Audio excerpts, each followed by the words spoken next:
A short time after his establishment there, a portion of the ceiling of his bedroom having given way in consequence of rottenness, a quantity of foul water entered the breach and forced him to seek refuge in another chamber. This building had served as a cowhouse for some 50 years when Mr. Skelton conceived the idea of transforming it into a dwelling house for the season of the greatest heat.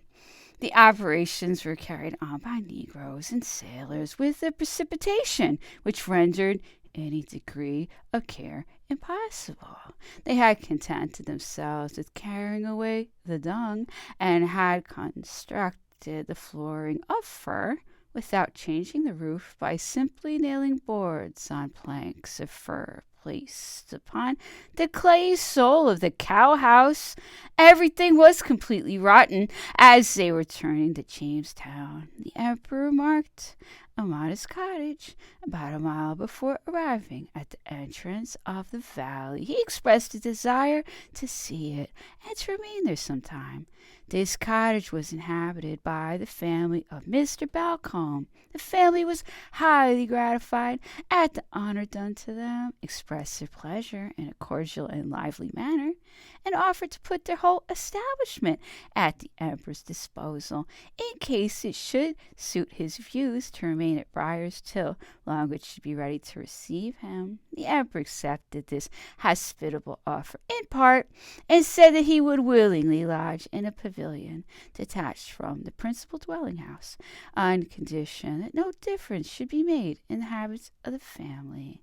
The admiral eagerly acquiesced in this arrangement, and in the same evening the pavilion, that is to say, a single room which it contained on the ground floor, received the furniture of Austerlitz. 2 bedrooms made of boards nailed together under the roof served as a lodging for countless causes and the valets de chambre. The best idea of this pavilion may perhaps be obtained by recalling the dimensions of a billiard room in the neighborhood of Paris.